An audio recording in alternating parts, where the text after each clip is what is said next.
Okay, reason వచ్చేసి ఒక నిమిషం అందరు వెయిట్ చేయాలా నీకోసం. తీస్తేనే కదా మాట్లాడేది. ఆయాసం మామూలు లేదు. ఓవర్ యాక్షన్ ఈ ఇంట్లో నాకు అసలు నచ్చలేదు. Correct, correct. నువ్వు వచ్చినదే లవ్ కంటెంట్ కోసం. లవ్ చేస్తున్నాను, లవ్ చేసుకొని తిరుగుతున్నాను అని. బిగ్ బాస్ నేను డైరెక్ట్ నామినేట్ రీతు ఆయాసం మాత్రం నెక్స్ట్ లెవెల్.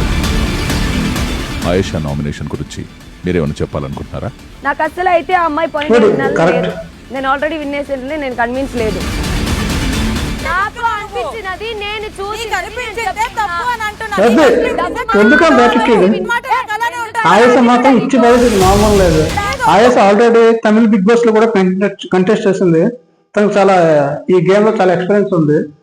అక్కడ ఓడిపోయిందని మళ్ళీ పోరాటంతో గెలవాలని ఇక్కడికి వచ్చింది.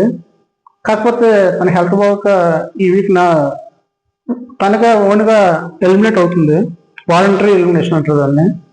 కాకపోతే ఈ సీన్ లో మాత్రం రీతు చౌదరిని ఇచ్చి పడేసింది. ఇంతవరకు రీతు చౌదరి చాలా మైండ్గా పడింది. ఫస్ట్ కొన్ని వరల వరకు పవన్తో కొన్ని రోజులు, ఇంకా వేరే వాడితో ఆర్మీ వాడితో కొన్ని రోజులు ఇలా మెయింటైన్ చేసుకుంటూ వచ్చింది. సేఫ్ గేమ్ ఆడుతూ వచ్చింది. ఎప్పుడైతే అందరూ సేఫ్ గేమ్ ఆడుతున్నారు, అందరూ ఓపెన్ అయిపోవడం, ఇప్పుడు ఏదో గేమ్ ఆడాలని ట్రై చేస్తుంది. పాపం అంత గేమ్ ఆడట్లేదు. ఫస్ట్ లోనే హెల్మెట్ అయిపోయింది రీతు చౌదరి. కాకపోతే కొంచెం సేఫ్ గేమ్ ఆడుతూ మైండ్ గేమ్ ఆడుతూ అలాగలా ఆడుకుని నెట్టుకుంటూ వచ్చేస్తుంది. చూడాలి ఏమవుతుందో. కానీ ఆయాసం మాత్రం నెక్స్ట్ లెవెల్.